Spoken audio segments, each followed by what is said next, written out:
Cluster news today और मैं हूं आपके साथ मानवी ठाकुर। शुरुआत करते हैं आज की खास खबरों से। अगर मुझसे फ्रैंकली पूछेंगे, ये हिटलरिज्म है। असम में नहीं, पूरे इंडिया में नहीं होना चाहिए। लाखों लोगों का नाम वोटर लिस्ट से काट रहे हैं। असम में महाराष्ट्र के लोगों को लाके रखेंगे। 15 दिन नया कानून बना दिया, कोई भी आके यहाँ वोट दे सकता है। और जो 50-50 साल से लोग हैं, 70 साल से लोग हैं, वो वोट नहीं दे सकते। ये कहाँ का इंसाफ है? बंगाल में वोट नहीं दे सकते, आसाम में वोट नहीं दे सकते। जो 70 साल के बाद जिनके पास ईच एंड एवरी डॉक्यूमेंट थे, सुप्रीम कोर्ट ने ऑर्डर दे दिया, ये डॉक्यूमेंट भी एक्सेप्ट करो, ये डॉक्यूमेंट भी एक्सेप्ट करो, तो ये सेंट्रल गवर्नमेंट के मुंह पे, इलेक्शन के कमीशन के मुंह पे एक थप्पड़ है। इलेक्शन कमीशन ने पहले बोल दिया था हम ये कोई एक्सेप्ट नहीं करेंगे। जो हो रहा है फील्ड में जाके देखिए, बीएलआर लोग क्या कर रहे हैं और क्या उनके साथ जुल्म हो रहा है। एक एक लिस्ट से IMDT जब बना था तो उस जमाने में यही जुल्म हुआ था। 60-70 किलोमीटर दूर से एक एक आदमी हजार आदमी के नाम से आपत्ति देता, उसके बाप दादा को भी वो नहीं जानता, उस इलाके में कभी गया नहीं, वो आपत्ति देता था। यही सिस्टम ये शुरू हो गया। तो इसको गवर्नमेंट को जल्दी से जल्दी, इसको हमारा दावा है UDF का, इसको खत्म करना चाहिए। असम इलेक्शन में तो कम से कम SR को इलेक्शन से पहले लागू नहीं करना चाहिए।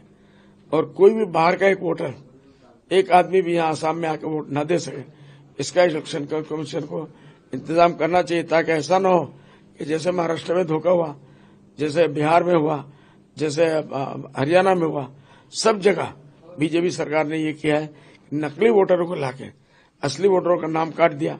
हमारे महाराष्ट्र में, I am coming from Maharashtra, एक एक बिल्डिंग में जब 3,500 आदमी का कैपेसिटी नहीं, 35,000 वोट दिखाया। ऐसा जुल्म दुनिया में कहीं हुआ है? इससे पहले कभी नहीं हुआ। तो इसलिए ये बंद होना चाहिए। हम लोग इसका घोर विरोध करते हैं। जमीन पे भी जरूरत पड़ेगी तो हम लोग इसके लिए मैदान में उतर जाएंगे, लेकिन इसको हम नहीं मानेंगे। UDF rejects it. क्या आगामी विधानसभा चुनाव में AIDF अकेले चुनाव लड़ेगी या अन्य पार्टियों के साथ गठबंधन करेगी? देखो भाई, हम तो अकेले ही लड़ेंगे। अगर कांग्रेस को पावर में आना है तो कांग्रेस आए, हमारा मस्का मारे, हमको क्या? फिर हम तो पहले भी पावर में नहीं थे, कल भी नहीं रहेंगे, तो क्या मुसीबत है?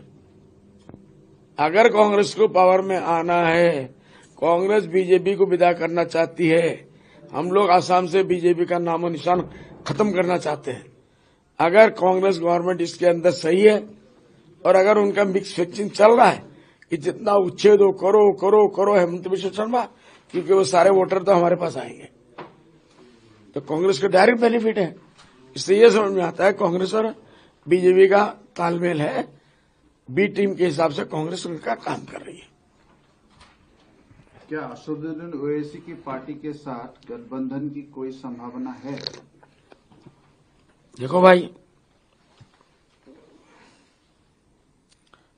इलेक्शन के नॉमिनेशन से एक दिन पहले भी गठबंधन direct indirect can be possible. Politics में कोई मना नहीं है, हम लोग कोशिश में लगे हुए हैं। उनको कांग्रेस के लोगों ने समझा दिया कि अजमल बीजेपी का बी टीम है।